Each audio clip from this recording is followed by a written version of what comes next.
وما ارسلنا من رسول، ہم نے کسی رسول کو بھی دنیا کے اندر نہیں بھیجا الا لیطاع باذن اللہ، مگر یہ کہ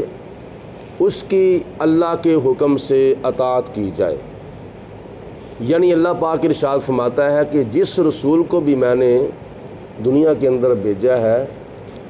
اس کے بھیجنے کے مقاصد میں سے ایک مقصد یہ بھی تھا کہ اللہ کے حکم سے اس رسول کی اطاعت کی جائے۔ اطاعت کا مطلب ہوتا ہے حکم ماننا اور مان کر اس کے اوپر عمل کرنا۔ 1,00,000 کئی ہزار نبیوں میں سے مختلف روایات کے مطابق 313 رسول یا 314 رسول یا 315 رسول دنیا کے اندر تشریف لائے ہیں۔ ان رسولوں میں سے ہر ایک رسول کے آنے کا مقصد یہ تھا کہ انسانوں کے اوپر یہ چیز واجب تھی کہ جس تک بھی اس رسول کی دعوت پہنچتی اور وہ اس کی دعوت کو قبول کرتا اور اس کے اوپر عمل کرتا، اور جو رسولوں کے بھی رسول ہوں، ہمارے آقا، ہمارے مولا، ہمارے ملجا، ہمارے ماوا حضرت محمد مصطفیٰ صلی اللہ علیہ وسلم تمام نبیوں کے بھی نبی ہیں اور تمام رسولوں کے بھی رسول ہیں۔ تو ہمارے نبی اور ہمارے رسول کا حکم جو ہے وہ از روئے قرآن ہمارے اوپر واجب ہے، اور حضور علیہ الصلوۃ والسلام کے حقوق میں سے یہ ایک حق ہے،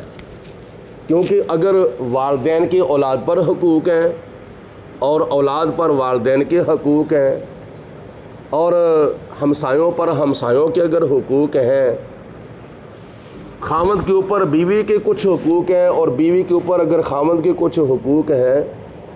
اسی طرح نبی پر امت کے کچھ حقوق ہیں اور امت پر نبی کے کچھ حقوق ہیں۔ تو حضور علیہ الصلوۃ والسلام نے تو ہمارے تمام کے تمام حقوق 1400 سال پہلے ادا کر دیے ہیں۔ کوئی بھی نبی پاک علیہ الصلوۃ والسلام نے ہمارا حق جو ہے وہ نہیں چھوڑا، سارے کے سارے ہمارے حقوق نبی پاک علیہ الصلوۃ والسلام نے قرآن پاک کی روشنی میں، حدیث پاک کی روشنی میں بیان فرما دیے ہیں، بلکہ ادا کر دیے ہیں۔ اب امت پر بھی کچھ حضور علیہ الصلوۃ والسلام کے حقوق ہیں۔ ان حقوق میں سے ایک حق یہ ہے کہ نبی پاک علیہ الصلوۃ والسلام کی اطاعت کی جائے، حضور کے حکم کو مان کر اس کے اوپر عمل کیا جائے، یہ ہمارے اوپر واجب ہے۔ اور حضور علیہ الصلوۃ والسلام تو ایسے اللہ کے پیارے رسول ہیں کہ نبی پاک علیہ الصلوۃ والسلام کا جب حکم کسی غیر انسان کو بھی ہوتا ہے، یہ ہے جملہ انسان کے لیے قابل غور، غیر انسان کو جب نبی پاک علیہ السلام کا کوئی حکم ہوتا ہے تو وہ حضور علیہ الصلوۃ والسلام کے حکم کو ماننے میں اور حضور کے حکم پر عمل کرنے میں دیر نہیں لگاتا۔ وہ غیر انسان جو ہے، مثال کے طور پر یہ درخت غیر انسان ہے، پتھر غیر انسان ہے، چاند، سورج، تارے، بادل، ہوا، یہ جانور، یہ پرندے، یہ بے زبان اور بے جان چیزیں جو ہیں، یہ انسان نہیں ہے بلکہ غیر انسان ہیں۔ ان میں کئی ایسی مخلوقات ہیں جو بے زبان بھی ہیں اور بے جان بھی ہیں اور بے دماغ بھی ہیں۔ ان کو کوئی اللہ پاک کی ذات نے دماغ نہیں عطا فرمایا، آنکھیں نہیں عطا فرمائی، زبان نہیں عطا فرمائی، کان نہیں عطا فرمائے، ٹانگیں نہیں عطا فرمائیں، ہاتھ نہیں عطا فرمائے، عقل و شعور نہیں عطا فرمایا۔ لیکن جب حضور کا حکم ہوتا ہے غیر انسان کو بھی، تو وہ نبی پاک علیہ الصلوۃ والسلام کا حکم ماننے میں اور اس حکم کے اوپر عمل کرنے میں تاخیر نہیں کرتا، دیر نہیں لگاتا، فوراً حضور علیہ الصلوۃ والسلام کے حکم پر عمل کرتا ہے اور عمل کر کے دکھاتا ہے کہ میں نبی پاک علیہ الصلوۃ والسلام کے ساتھ محبت کرنے والا ہوں۔ حضور علیہ الصلوۃ والسلام کا حکم اگر کسی جانور کو بھی ہو جاتا ہے تو وہ جانور بھی حضور علیہ الصلوۃ والسلام کے قدموں میں حاضر ہو جاتا ہے۔ یہ میں آپ کو مثال دیتا ہوں تاکہ آپ کو مسئلہ جو ہے وہ آسانی سے سمجھ آ جائے۔ آج کل تو بہت چیز کم ہے، لیکن پہلے زمانوں میں یہ تانگے ہوتے تھے۔ آج کل تو موٹر سائیکلیں ہیں یا مختلف گاڑیاں ہیں۔ لوہیاں والا سے تانگے جاتے تھے شہر میں، اور کئی لوگ تانگوں کے اوپر سفر کرتے تھے، کئی پیدل سفر کرتے تھے۔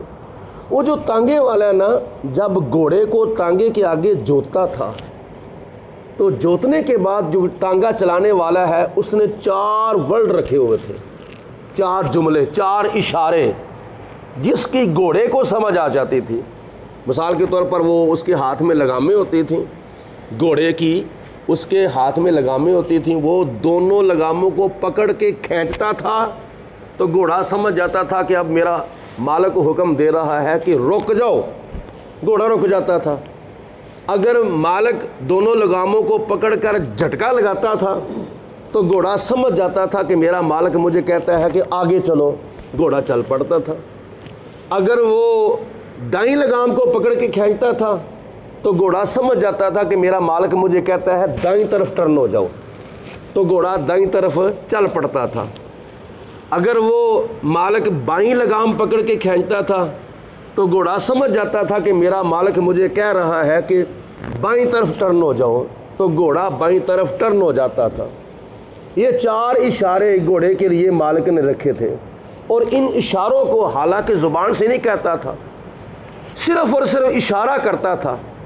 تو گھوڑا اپنے مالک کے حکم کو نہیں بلکہ اشارے کو سمجھ جاتا تھا،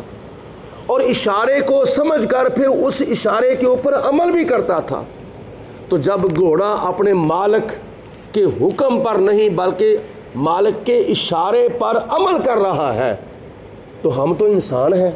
ہمیں تو خدا تعالیٰ کی ذات نے کان بھی سننے کے لیے کان عطا فرمائے ہیں،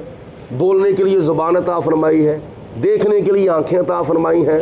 سوچنے کے لیے، سمجھنے کے لیے خدا نے ہمیں دماغ عطا فرمایا ہے، محبت کے لیے خدا تعالیٰ نے ہمیں دل عطا فرمایا ہے، کام کرنے کے لیے خدا نے ہمیں ہاتھ عطا فرمائے ہیں،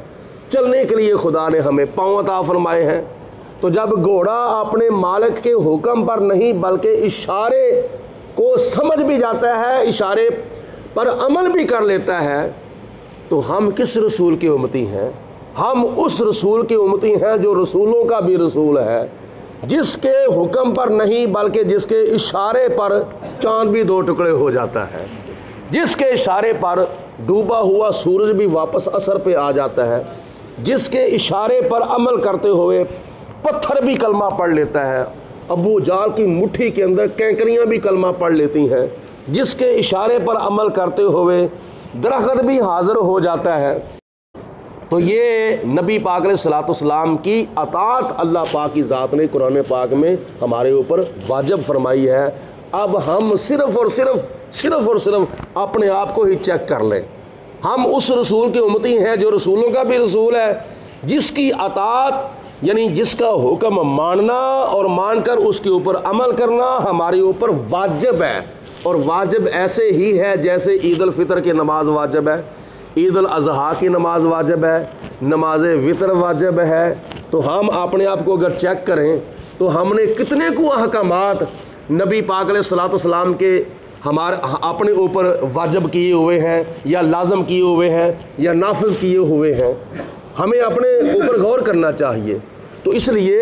اس آیت مبارکہ میں اللہ پاک کی ذات بابرکات نے نبی کریم علیہ الصلوۃ والسلام کی تشریف آوری کے مقاصد میں سے ایک مقصد بیان کیا ہے۔ وہ کیا مقصد ہے؟ کہ رسول کی اطاعت کی جائے۔ اللہ ہم سب کو عمل کرنے کی توفیق عطا فرمائے۔ درود پاک پڑھے، الصلاۃ والسلام علیک یا سیدی یا رسول اللہ، سیدی یا رسول اللہ، وعلی